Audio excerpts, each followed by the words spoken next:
Quels sont les freins pour investir lorsqu'on vient de banlieue? Si cette thématique t'intéresse, je te dis à tout de suite.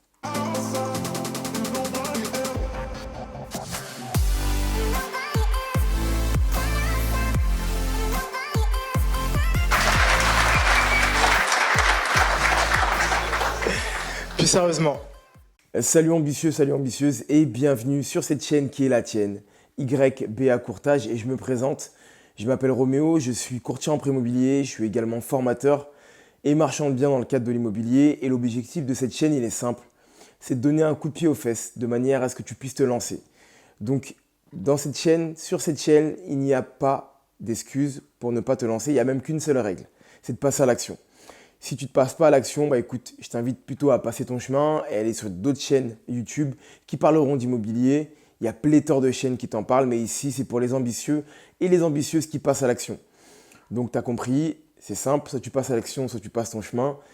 Et si tu décides de passer à l'action, bienvenue à toi. Je t'invite à t'abonner sur la chaîne et à cocher la cloche des notifications afin de pouvoir connaître toutes les dernières parutions. Et merci à tous mes ambitieux et mes ambitieuses qui ne cessent de faire grandir la chaîne. Merci à vous. On continue à rester sur cette thématique que je dis un peu cool. On ne va pas être dans la technique, mais plutôt sur une approche plus tranquille de l'immobilier. C'est la période estivale qui fait ça.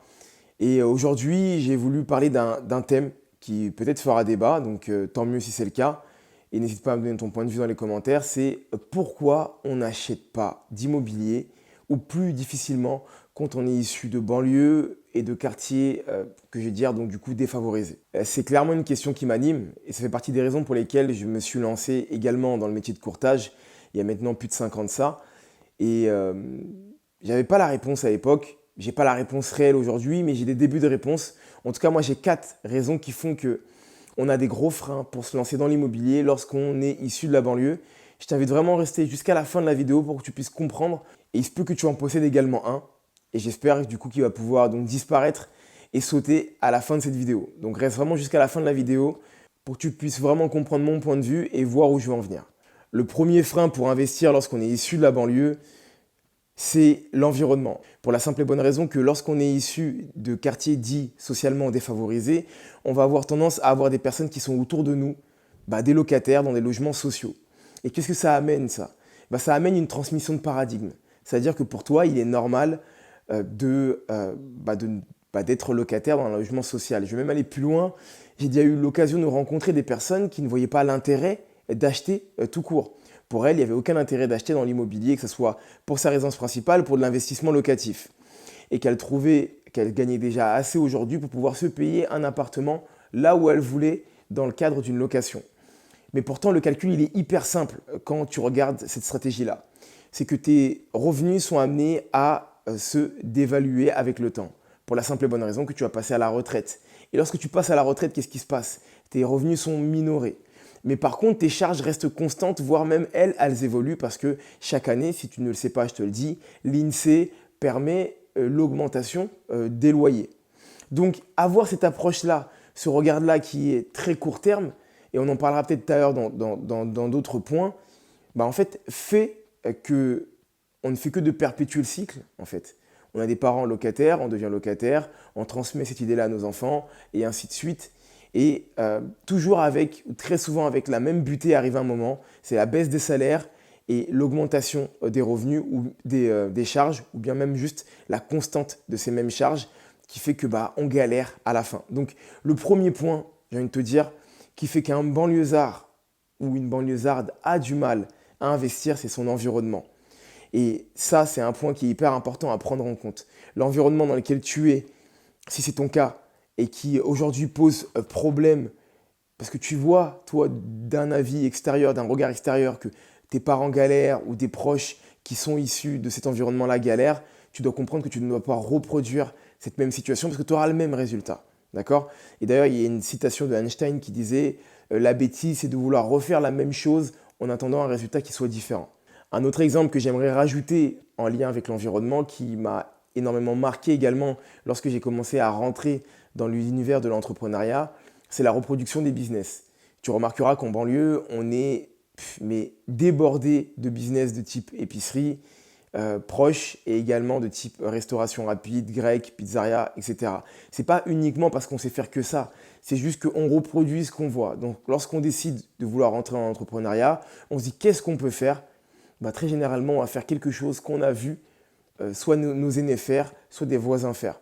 Donc une fois de plus, là, on est dans une transmission du paradigme, alors qui est certes bénéfique parce qu'on rentre quand même dans l'entrepreneuriat, on commence à être indépendant, des fois même indépendant financièrement et avoir de belles réussites par la suite. Et ça va ouvrir et déverrouiller en tout cas une manière de penser.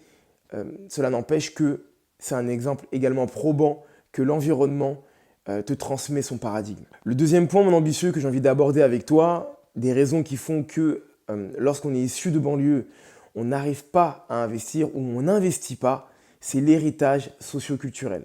Qu'est-ce que je veux dire par héritage socioculturel? Alors, selon moi, avec le regard que j'ai, ne serait-ce que déjà de par mon héritage socioculturel à moi, c'est qu'on a tendance à valoriser le pansement plutôt que le soin. Je m'explique. En d'autres termes, on va avoir tendance à vouloir résoudre ponctuellement un problème plutôt que de vouloir le résoudre définitivement. Ou plutôt dit, donner du poisson plutôt que d'apprendre à pêcher. Quand on est issu d'un héritage socioculturel, moi je suis afro-descendant, on a tendance à vouloir aider plus facilement nos proches, nos aînés, nos ascendants, nos proches, donc du coup nos parents, nos frères et sœurs, plutôt que de chercher une solution qui soit viable sur le long terme. Un exemple concret pour illustrer mes propos, au lieu d'aider un parent à payer ses charges et son loyer, pourquoi ne pas se réunir avec un certain nombre de personnes issus de la même famille afin de pouvoir acheter un bien dans une société à travers une SCI qui permettra de pouvoir loger ce parent ou peut-être même que les revenus, si on décide de ne pas loger ce parent, les revenus locatifs qui vont être générés par cette société va permettre de pouvoir aider ce parent afin de pouvoir nous décharger de cette charge-là.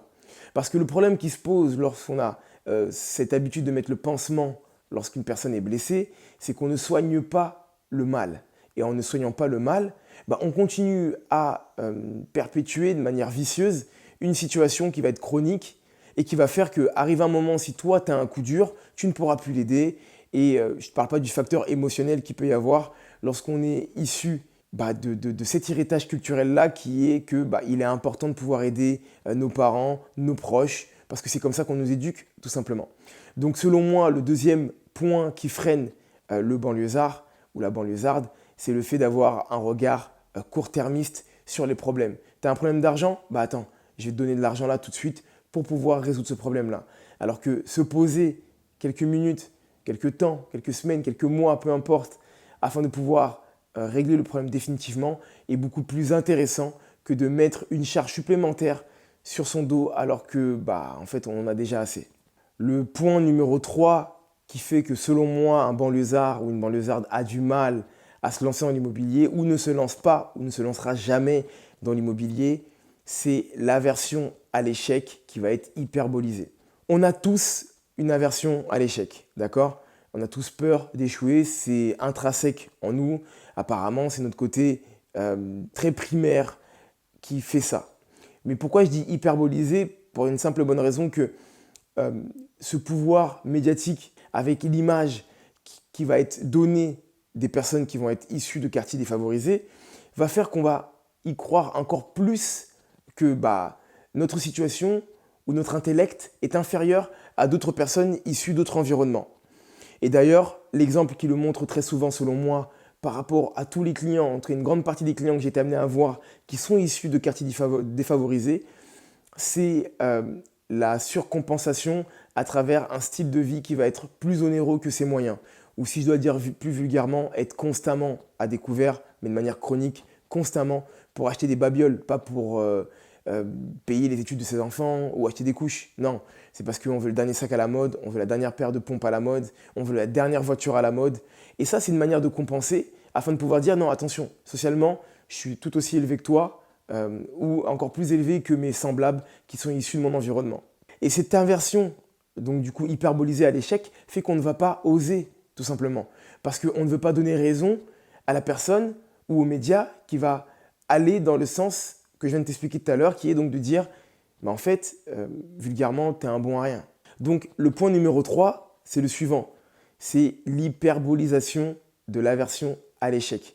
On a trop peur de rater son coup parce que le regard des autres peut être très très très important et peut être un facteur en fait, de décision qui va même être plus important que celui d'améliorer ses conditions sociales. On va arriver au point numéro 4, mon ambitieux, sur les choses qui font qu'un banlieusard ne pourra pas investir ou ne pourra jamais investir. Je dis vraiment ces mots-là vraiment pour te marquer et te brusquer en réalité, d'accord? Parce que tu sais très bien qu'il ne faut jamais dire jamais et je sais que tu en es capable. D'ailleurs, c'est encore pour ça que tu es encore en train de regarder la vidéo, c'est que tu veux comprendre peut-être des choses qui peuvent bloquer de ton côté ou transmettre ces informations-là à quelqu'un d'autre.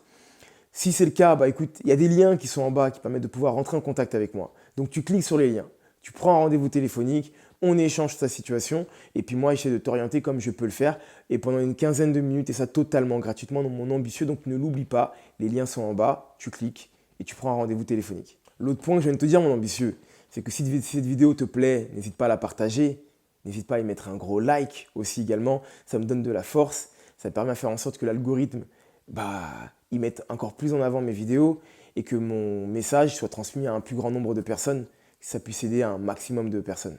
Le dernier point que j'ai envie d'aborder avec toi, mon ambitieux, et celui-ci va être un peu technique, c'est le côté courtier qui fait ça, c'est la fausse croyance sur l'accessibilité à la location. Dit autrement, il est beaucoup plus simple d'être locataire que d'être propriétaire. Et là, j'ai envie de mettre en confrontation plusieurs idées, d'accord? Et tu me diras d'ailleurs en commentaire ce que tu en penses. Ça se trouve, tu seras d'accord avec moi, ça se trouve, tu ne le seras pas. On peut lancer le débat là-dessus. Il n'y a pas de vérité absolue dans tous les cas. La croyance numéro 1 que j'ai envie de confronter à mon point de vue, c'est que lorsque tu vas vouloir être locataire, très souvent, on va te demander que tes revenus correspondent à 3 fois le montant du loyer. D'accord? 3 fois le montant du loyer. C'est-à-dire que si c'est un loyer à 1 000 €, on va te demander 3 000 € de revenus. Ce que je vais mettre en confrontation, c'est que lorsque tu décides d'être propriétaire, on te demande 33% de tes revenus. Donc, en reprenant l'exemple que je viens de te donner sur les 3 000 € pour la location, pour une location de 1 000 €, on va te demander d'avoir 900 € de revenus. Donc, du coup, il y a déjà un écart de 100 €. Techniquement, là, il est déjà beaucoup plus simple de pouvoir avoir cette somme-là, les 900 €, que d'avoir, du coup, les 1 000 €. Bon, les calculs ne sont pas à la virgule près, parce que 33%, ça ne correspond pas à 900 € pile. Mais en vrai, ce n'est pas le débat, c'est pour que tu puisses comprendre la nuance. Le second point que j'ai envie d'aborder avec toi, que je vais mettre en confrontation, ça va être les cautions. C'est-à-dire que lorsque tu vas vouloir être locataire, on va te demander d'avoir une caution. C'est-à-dire qu'une personne qui soit là en cas de pépin. D'accord? Mais qu'est-ce qu'on va demander à cette personne-là? C'est qu'elle ait la capacité de pouvoir subvenir à ses propres besoins et également au loyer que tu ne pourrais ne pas payer si toutefois c'était le cas.